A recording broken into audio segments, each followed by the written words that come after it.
Morning. അപ്പോൾ നമ്മുടെ day 2 start ചെയ്യുവാണ് തെങ്കാശിയിൽ കേട്ടോ. നമ്മൾ ഈ റൂം എടുത്തപ്പോൾ ശരിക്കും ഇവിടെ ഒരു തണുപ്പുണ്ടാവുമെന്ന് അങ്ങനെ ഒന്നും വിചാരിച്ചിട്ടുണ്ടായിരുന്നില്ല. പക്ഷെ ഇവിടെ ഒരു ശരിക്കും ഇപ്പൊ രാവിലത്തെ സമയത്ത് ഒരു 17 ഡിഗ്രി ഉണ്ട്, തണുപ്പുണ്ട്. നമ്മൾ ജാക്കറ്റോ അങ്ങനെ ഒന്നും കൊണ്ടുവന്നിട്ടുണ്ടായിരുന്നില്ല, തണുപ്പുണ്ടാവില്ലെന്ന് വിചാരിച്ചിരുന്നത്. പക്ഷെ അത്യാവശ്യം നല്ല രീതിയിലുള്ള തണുപ്പുണ്ട്, നല്ല ചില്ലിയുള്ള തണുപ്പുണ്ട്.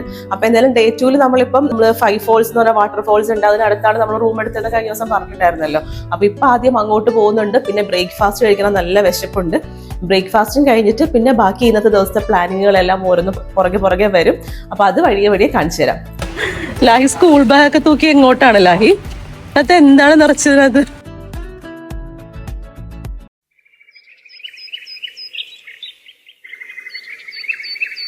ഞങ്ങൾ ഈ നടന്നു കയറുന്നത് 5 ഫോൾസ് വാട്ടർഫോൾസിന്റെ തിരക്കുകളിലേക്കാണ് കേട്ടോ. പകലും രാത്രിയും ഒരുപോലെ ആളും ബഹളവും നിറഞ്ഞൊരു വെള്ളച്ചാട്ടം ഇത് മാത്രമേ ഞാൻ കണ്ടിട്ടുള്ളൂ. നമ്മൾ വന്ന ദിവസം രാത്രി ഒരു 12 മണിക്ക് വന്ന വീഡിയോ ഞാൻ അന്നത്തെ വീഡിയോയിൽ ഉൾപ്പെടുത്തിയിട്ടുണ്ടായിരുന്നു. ഇപ്പോഴും തിരക്കിനൊരു മാറ്റവും ഇല്ല. രാവിലെ കുളിച്ച് കുറിയൊക്കെ തൊട്ടിട്ടുണ്ടല്ലോ. ഇതെവിടെ നീട്ടി കുറി? എന്നെ കണ്ടപ്പോ തന്നെ എനിക്ക് മനസ്സിലായി ഞാൻ ഭക്തി മാർഗമാണ്.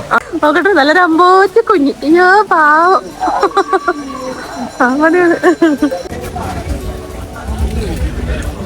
എവിടെ കൊണ്ടുപോയാലും ഇത് തന്നെ അവസ്ഥ.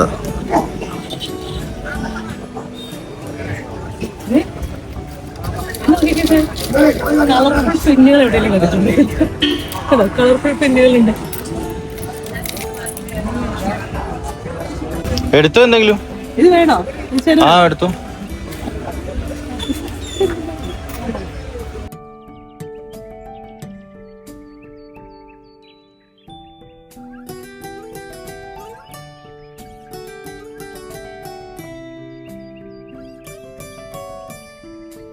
ഇനി ആദ്യം ബ്രേക്ക്ഫാസ്റ്റ് കഴിക്കാനുള്ള യാത്രയാണ് കേട്ടോ.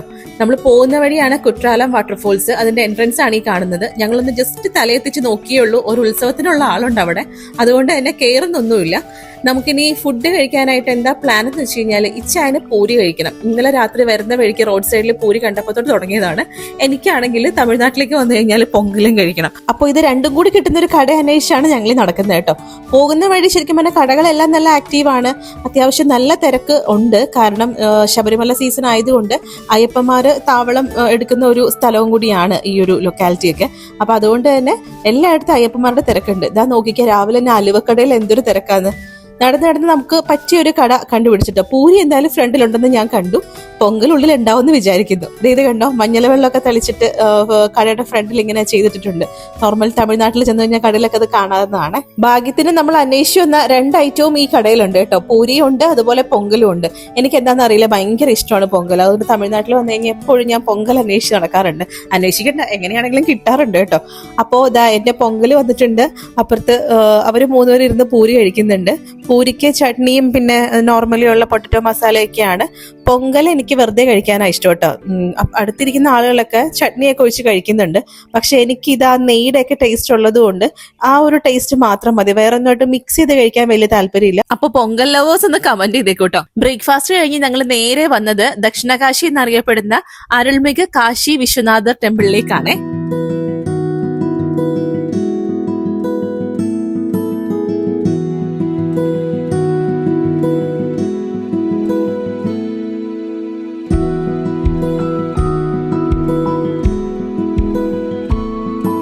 തെങ്കാശി എന്ന പേരിന് പിന്നിലുള്ള കാരണം ദക്ഷിണകാശി അഥവാ തെക്കൻ കാശി എന്നറിയപ്പെടുന്ന അരുൾമിക കാശി വിശ്വനാഥർ ടെമ്പിൾ. 1008 ശിവലിംഗങ്ങൾ സ്ഥാപിച്ചിട്ടുള്ള രുദ്രാക്ഷ മണ്ഡപവും ക്ഷേത്രത്തിന് പിന്നിലൂടെ ഒഴുകുന്ന പുഴയിൽ ഗംഗാജലമുണ്ടെന്ന വിശ്വാസവുമാണ് ഈ അമ്പലത്തിന് തെക്കൻ കാശി എന്ന പേര് കിട്ടാൻ കാരണം. ക്യാമറയുടെയും മൊബൈൽ ഫോണിന്റെയൊക്കെ എൻട്രി ഇതാ ഇവിടെ വരെ ഉള്ളു കേട്ടോ. അതുകൊണ്ട് നമുക്ക് അകത്തെ കാഴ്ചകളൊന്നും എടുത്ത് കാണിക്കാൻ വേണ്ടി പറ്റില്ല. ദ്രാവിഡ ശൈലിയിലുള്ള വാസ്തുവിദ്യയാണ് ഈ അമ്പലത്തിന്റെ പ്രധാന ആകർഷണം. പല നിറങ്ങൾ കൊണ്ട് അമ്മാനമാടിയിരിക്കുന്ന ക്ഷേത്രത്തിന്റെ പുറം കാഴ്ച നമ്മളെ കണ്ണെടുക്കാതെ നോക്കി നിൽക്കാൻ പ്രേരിപ്പിക്കും. പൂരി കഴിച്ചത് മറന്നോയാ?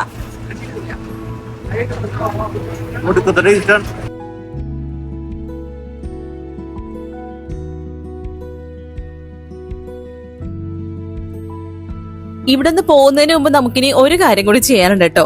ഈ ക്ഷേത്രത്തിന്റെ ഓപ്പോസിറ്റ് ആയിട്ട് ഒരു പ്രസിദ്ധമായിട്ടുള്ള ഹൽവ കടയുണ്ട്. പലരും പല വഴി പറഞ്ഞു തന്നതുകൊണ്ട് ആദ്യം ഒന്ന് കൺഫ്യൂഷൻ ആയെങ്കിലും എത്തിപ്പെട്ട് കഴിഞ്ഞപ്പം ക്ഷേത്രത്തിന് തൊട്ടടുത്താന്നുള്ളത് മനസ്സിലായി. അവിടുന്ന് നമ്മൾ മുന്നോട്ട് നീങ്ങിയിട്ട് റൈറ്റ് സൈഡിലേക്ക് ഈ കാണുന്ന റോഡ് കയറി ഒരു ഇച്ചിരി നടന്നാൽ മതി.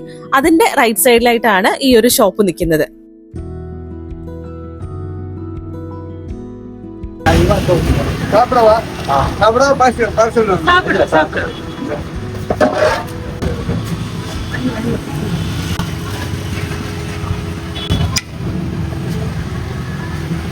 എന്തോരം മേടിച്ചേ?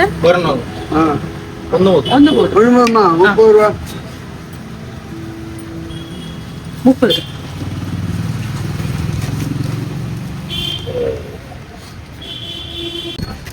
എങ്ങനെയുണ്ട് ചേ? ആ ഒരു മിനിറ്റ്. ഇതും കിട്ടി. എന്താണ് എന്തോ ഒരു മിഠായിയാ. എങ്ങനെയുണ്ട്? നമ്മുടെ ജിലേബി ടേസ്റ്റാ. സെയിം തന്നെ. ജിലേബി ടേസ്റ്റാ, പക്ഷെ ഒരു കൽക്കണ്ടത്തിന്റെ ഒരു ഫ്ലേവറും കൂടി ഉണ്ട്. ഓക്കെ.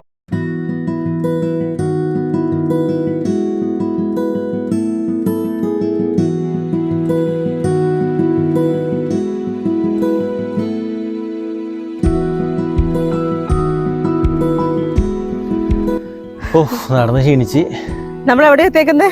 അന്യൻപാറ. നമ്മള് അന്യൻപാറയെന്ന് ഇപ്പൊ അങ്ങനത്തെ പേര് വന്നേ ഉള്ളൂ. ഇത് ആക്ച്വലി കാശി വിശ്വനാഥ ക്ഷേത്രത്തിന്റെ അവിടെ നിന്ന് തെങ്കാശി കാശി വിശ്വനാഥ ക്ഷേത്രത്തിന്റെ അവിടെ നിന്ന് നമ്മൾ സുന്ദരപാണ്ഡ്യപുരത്തേക്ക് സൂര്യകാന്തി പാടമൊക്കെ ഇല്ലേ, അങ്ങോട്ടേക്ക് പോകുമ്പോൾ ഉള്ള ഒരു ആ റൂട്ട് തന്നെ തൊട്ട് സൈഡിൽ റൈറ്റ് സൈഡിൽ കാണാം നമുക്ക്. വ്യൂ പോയിന്റ് ആണിത്. ഇവിടെ നിന്ന് കഴിഞ്ഞിട്ടുണ്ടെങ്കിൽ ഇത് കണ്ട ഹെക്ടർ കണക്കിന് പാടം കാണാം. കംപ്ലീറ്റ് നെല്ലാണ്, നെൽകൃഷിയാണ്. അതുമായിട്ട് ചേർന്ന് ഒരു വലിയൊരു പാറക്കെട്ടുണ്ട്. ആ പാറക്കെട്ട് ഇവിടെയാണ് അണ്ടങ്കാക്ക കൊണ്ടക്ക അരി എടുത്തത്. ഇതിവിടെ നമുക്ക് കാണാം ഇപ്പോഴും. ഇത് കണ്ടോ, ഇവിടെയൊക്കെ ശിവാജി ഗണേശന്റെയും MGRന്റെ ഒക്കെ പടം വരച്ചേക്കണത് ഇപ്പോഴും കാണാം. പോയിട്ടില്ല.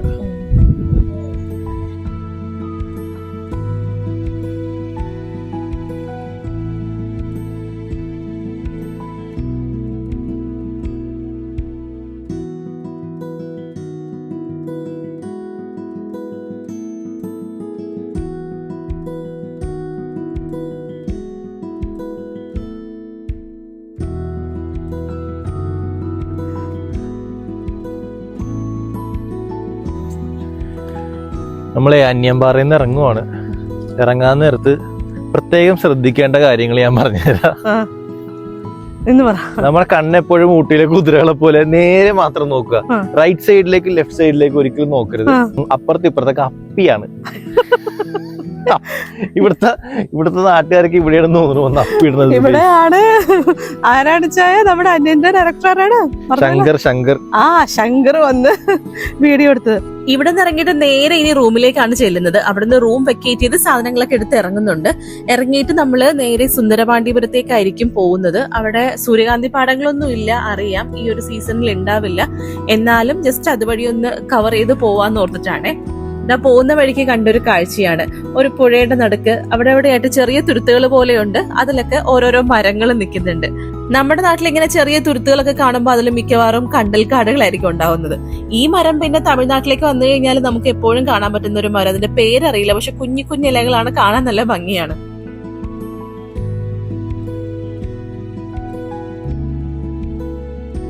അങ്ങനെ കാഴ്ചകളൊക്കെ കണ്ട് നമ്മളിതാ സുന്ദരപാണ്ഡ്യപുരത്ത് എത്തിയേട്ടോ. ഈ സ്ഥലത്തിന് പ്രത്യേകിച്ചൊന്നും പറയാനായിട്ടില്ലെങ്കിലും എന്തോ ഒരു നമുക്ക് ഇഷ്ടപ്പെടുന്ന എന്തൊക്കെയോ കാരണങ്ങൾ ഇവിടെ കാണുന്നുണ്ട്. ഇടക്കിടക്ക് ചില നല്ല ഭംഗിയുള്ള മരങ്ങളും പിന്നെ പഴയ രീതിയിലുള്ള കെട്ടിടങ്ങളും പിന്നെ ഇതുപോലുള്ള ചെറിയ സ്ട്രീറ്റുകളും ഒക്കെ നല്ലൊരു രസമുള്ള കാഴ്ചകളാണ് നമുക്ക് തരുന്നത്. എന്തായാലും സൂര്യകാന്തിന്റെ സീസൺ ആകുമ്പോൾ ഒന്നുകൂടി ഇങ്ങോട്ട് വരണം എന്നുണ്ട്. ചിലപ്പോൾ ആ ഒരു കാഴ്ചകളും കൂടി കണ്ടു കഴിഞ്ഞാൽ മാത്രമേ സുന്ദരപാണ്ഡ്യപുരത്തിന്റെ യഥാർത്ഥ ഭംഗി നമുക്ക് തിരിച്ചറിയാൻ പറ്റുള്ളൂ.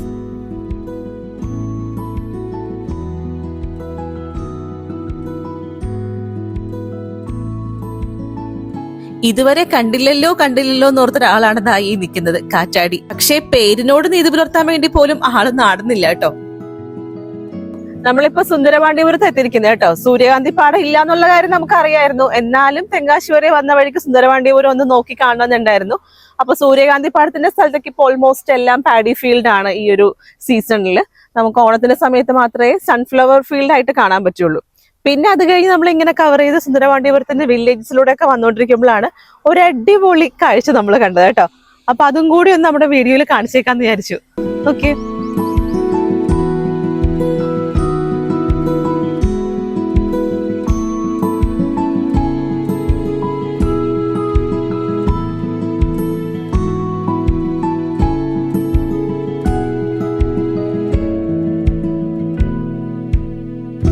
ഇനിയപ്പോ നമ്മുടെ തിരിച്ചു പോകുന്ന യാത്ര ആരംഭിക്കുകയാണ്. നമ്മൾ വന്ന വഴിയിലല്ല, തിരിച്ചു പോകുമ്പം അച്ചൻകോവിൽ വഴി അവിടുത്തെ ഒരു ഫോറസ്റ്റ് റൂട്ട് ഉണ്ട്. അച്ചൻകോവിൽ ഫോറസ്റ്റ് റൂട്ട് വഴി പുനലൂരൊക്കെ എത്തുന്ന ഒരു റൂട്ട് ഉണ്ട്. അപ്പോൾ ആ വഴി പോകാനാണ് പ്ലാൻ ചെയ്തിരിക്കുന്നത്.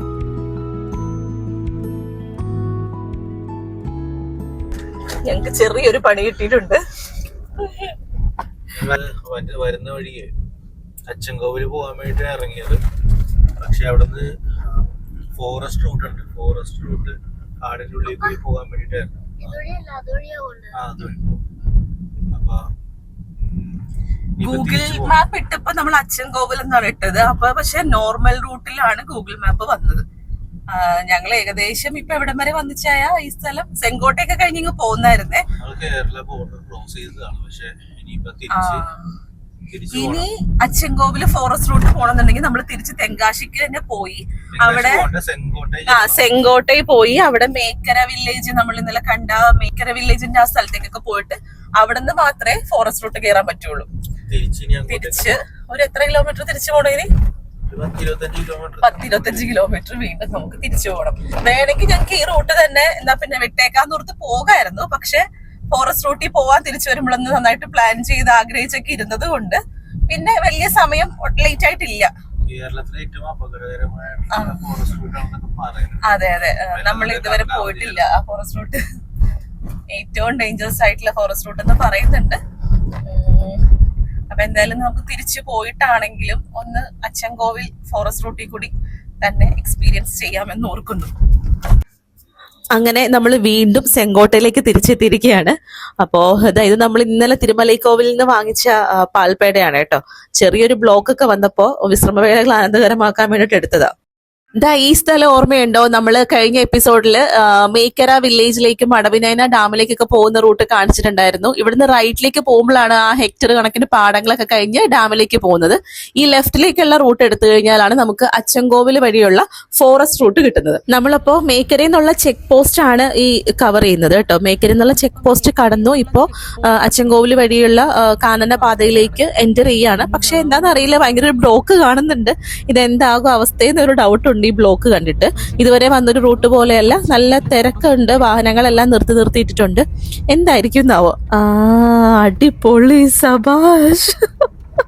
ഗൂഗിൾ മാപ്പ് നല്ല ഒന്നാന്തരം വഴി കാണിച്ചു വിട്ടിട്ട് അത് പറ്റാണ്ട് തിരിച്ചൊരു 25 കിലോമീറ്റർ തിരിച്ചു വന്ന് എന്നിട്ട് നല്ല മുട്ടം പണി വാങ്ങുന്ന ആൾക്കാരെ കണ്ടിട്ടുണ്ടോ? ദേ ഇരിക്കുന്നു. എന്ത് തോന്നുന്നു? ബ്ലോക്കും ഒരു പ്രശ്നം, നല്ല വിശാലമായിട്ടുള്ള റോഡിൽ കൂടി സുഖമായിട്ട് പോയിക്കൊണ്ടിരുന്ന വെച്ചാ. അപ്പൊ നമുക്ക് അത് പറ്റൂല. നമുക്ക് ഫോറസ്റ്റ് വഴി പോണം എന്നും പറഞ്ഞിട്ട് ഫോറസ്റ്റ് റൂട്ട് കണ്ടുപിടിച്ച് ഫോറസ്റ്റ് റൂട്ടിൽ കൂടി വരാൻ വേണ്ടിട്ട് തിരിച്ച് 25 കിലോമീറ്റർ വണ്ടി ഓടിച്ച് വന്നിട്ട് കാട് കയറി. കാട് കയറി കഴിഞ്ഞപ്പോ കംപ്ലീറ്റ് സകലമാന അയ്യപ്പന്മാരും ഇതുവഴി തന്നെ അയ്യപ്പനെ കാണാൻ പോവുക. മുട്ടം ബ്ലോക്ക്, എല്ലാ സ്ഥലത്തും ബ്ലോക്ക് മാത്രമല്ല, റോഡൊക്കെ വെറുതെ നാശകൂശമായിട്ട് കിടക്കുക. ഇത് കഴിഞ്ഞിട്ട് നേരെ വണ്ടി കൊണ്ടേ വല്ല സർവീസിങ്ങിനും കൊണ്ടേ കൊടുത്താലേ ശരിയാവുള്ളൂ. കാരണം വണ്ടിയുടെ പരിപ്പിളകിയിട്ടുണ്ട്. അന്യായ കുലുക്കം, മോശം, വളരെ മോശം റോഡുമാണ്. അത് മാത്രമല്ല അയ്യപ്പന്മാരുടെ ബഹളമാണ്. കംപ്ലീറ്റ് അയ്യപ്പന്മാരുടെ വലിയ മറ്റേ ട്രാവലർ വണ്ടികളാണ് വന്നോണ്ടിരിക്കുന്നത്. റോഡിനാണെങ്കിൽ തീരെ വീതിയില്ല, ഒട്ടും വീതിയില്ലാത്ത റോഡ്. ഫോറസ്റ്റ് റൂട്ട് ഈ ശബരിമല സീസൺ കഴിയണത് വരെ ഒരാളും കയറരുത്. നമ്മള് ഏണി വെച്ച് പിടിച്ച പണിയായിപ്പോയി. നമ്മള് തിരിച്ചു വന്നോണ്ടിരിക്കും. അല്ല, ഇതിനകത്ത് നമുക്ക് ഗൂഗിൾ മാപ്പിന് നമുക്കിനി ഒരു കുറ്റവും പറയാൻ പറ്റില്ല. കാരണം എവിടെ പോകുമ്പോഴും നമ്മളെ കാട് വഴിയൊക്കെ കയറ്റിച്ച് വട്ടം ചുറ്റിക്കുന്ന ആളാണ്. ഇത്തവണ നമുക്ക് ന്യായമായിട്ടുള്ള കറക്റ്റ് റൂട്ട് പറഞ്ഞു തന്ന ആ വഴി വിട്ടതാ. കേറി ചെന്നിട്ട് പിന്നെയും തിരിച്ചു വന്ന് പണി വാങ്ങിച്ചതാ. ഇനിയിപ്പോ അനുഭവിച്ചേ പറ്റുള്ളൂ. എത്ര കിലോമീറ്റർ ഉണ്ടെന്ന് അറിയില്ല. അപ്പുറത്തെത്തിയിട്ടാണ് നമ്മൾ മനസ്സിലാക്കുന്നത് ഫോറസ്റ്റ് റൂട്ട് ഇപ്പുറം വന്നിട്ടാണെന്നുള്ളത്. അപ്പൊ തിരിച്ച് വീണ്ടും വന്നു അല്ലേ. മേക്കരയിൽ നിന്ന് പോന്നിട്ട് ഒരു 10 കിലോമീറ്റർ ഇങ്ങനെ തന്നെയായിരുന്നു കേട്ടോ. നമ്മൾ ആകെ കൂടെ മടുത്തുപോയി.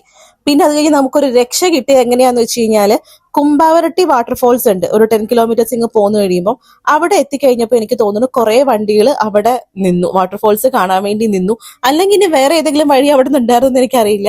അവിടെ നിന്ന് ഇങ്ങോട്ട് നമുക്ക് യാതൊരുവിധ ബ്ലോക്കും ഉണ്ടായിരുന്നില്ല, വണ്ടികളൊന്നും ഉണ്ടായിരുന്നില്ല. നമുക്ക് കാട് അത്യാവശ്യം നല്ല രീതിയിൽ എക്സ്പീരിയൻസ് ചെയ്ത് പോരാൻ വേണ്ടി പറ്റി. പക്ഷെ അതിനു മുൻപുള്ള ഒരു 10 കിലോമീറ്റർ നമ്മൾ ഒരു രക്ഷയില്ലായിരുന്നു. മൊത്തം മൂടുപോയി. അത്രയും ഘട്ടറും അത്രയും വണ്ടികളുടെ ബ്ലോക്കും ഒക്കെ ആയിരുന്നു കേട്ടോ. കുറെ ദൂരം കഷ്ടപ്പെടേണ്ടി വന്നെങ്കിലും അത് കഴിഞ്ഞിട്ടുള്ള യാത്ര അത്യാവശ്യം അടിപൊളിയായിരുന്നു കേട്ടോ. നല്ല ഭംഗിയുള്ള കാടായിരുന്നു. വാഹനങ്ങളോ അങ്ങനെ ഒന്നും ഉണ്ടായിരുന്നില്ല. നമുക്ക് നല്ല ഫ്രീ ആയിട്ട് പോരാൻ പറ്റി. ചില സ്ഥലങ്ങളിലൊക്കെ ഞങ്ങൾക്ക് സേഫ് എന്ന് തോന്നിയ ചില സ്ഥലങ്ങളിലൊക്കെ 1-2 സ്ഥലങ്ങളിൽ നിർത്തുകയും ചെയ്തു കേട്ടോ.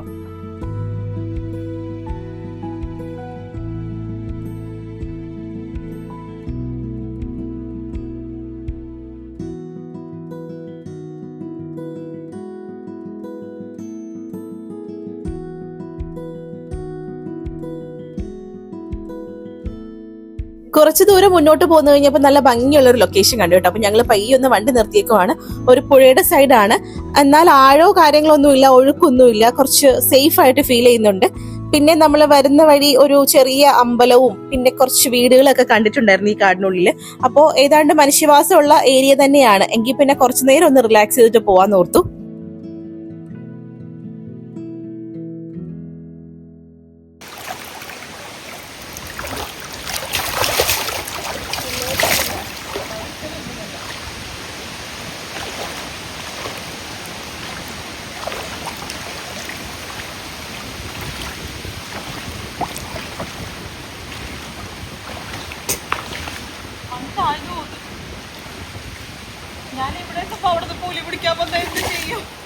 ഞങ്ങളോടും നിങ്ങളോടും എനിക്കറിയാം.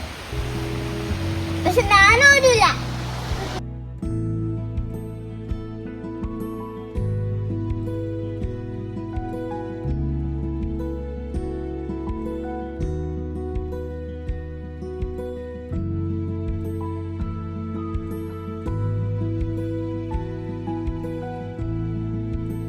വെള്ളത്തിൽ ഇറങ്ങിയിട്ട് സമയം പോയത് അറിഞ്ഞില്ല. ഏകദേശം ഒരു 2 മണിക്കൂർ നമ്മൾ ഇവിടെ സ്പെൻഡ് ചെയ്തിട്ടുണ്ടാവും. കുട്ടികൾക്കും ഭയങ്കര സന്തോഷമായിരുന്നു വെള്ളത്തിൽ കളിക്കാനായിട്ട്.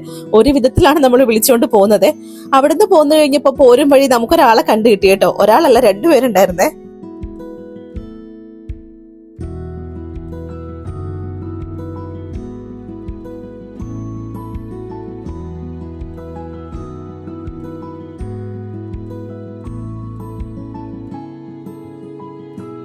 കാട് കയറി അവസാനം നമ്മളത് ജനവാസ മേഖലയിൽ എത്തിയിട്ടുണ്ട് കേട്ടോ. എന്റെ കുറെ നാളത്തെ ആഗ്രഹമായിരുന്നു ഈ അച്ചൻകോവിൽ റൂട്ട് ഒന്ന് പിടിക്കണം എന്നുള്ളത്. അതിപ്പോ ഇന്ന് സാധിച്ചു.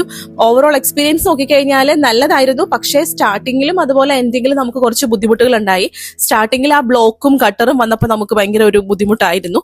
പിന്നെ അങ്ങോട്ട് കാട് നമുക്ക് എക്സ്പീരിയൻസ് ചെയ്ത് നല്ല രീതിയിൽ ആസ്വദിച്ച് പോരാൻ പറ്റി. പക്ഷെ എൻഡിങ്ങിൽ വന്നപ്പോഴും ചെക്ക് പോസ്റ്റ് കഴിഞ്ഞിട്ട് ഭയങ്കര മോശം റോഡായിരുന്നു. അപ്പോൾ അച്ചൻകോവിൽ റൂട്ടിൽ വരാൻ പ്ലാൻ ചെയ്തിരിക്കുന്നവരുണ്ടെങ്കിൽ ഒരു ഇച്ചിരിയും കൂടി വെയിറ്റ് ചെയ്തിട്ട് ഈ ശബരിമല സീസൺ ഒന്ന് കഴിഞ്ഞിട്ട് വരുന്നതായിരിക്കും നല്ലത്. റോഡും കൂടി നന്നാക്കിയിട്ടാണ് വരുന്നതെന്നുണ്ടെങ്കിൽ നിങ്ങൾക്ക് സൂപ്പർ എക്സ്പീരിയൻസ് ആയിരിക്കും. സോ നമ്മുടെ തെങ്കാശി എപ്പിസോഡ്സിന്റെ വൈൻഡിങ് അപ്പ് സെഷൻ കൂടിയാണ് ഇത് കേട്ടോ. ഞങ്ങളുടെ തെങ്കാശി കാഴ്ചകൾ നിങ്ങൾക്ക് ഇഷ്ടപ്പെട്ടെന്ന് വിചാരിക്കുന്നു. എന്താണെങ്കിലും ഒന്ന് അഭിപ്രായങ്ങൾ കമന്റിൽ മെൻഷൻ ചെയ്യാൻ ഓർക്കണേ. അപ്പോ മറ്റൊരു ലൊക്കേഷനിൽ വീണ്ടും കാണാം. അതുവരെ ബൈ, ടേക്ക് കെയർ.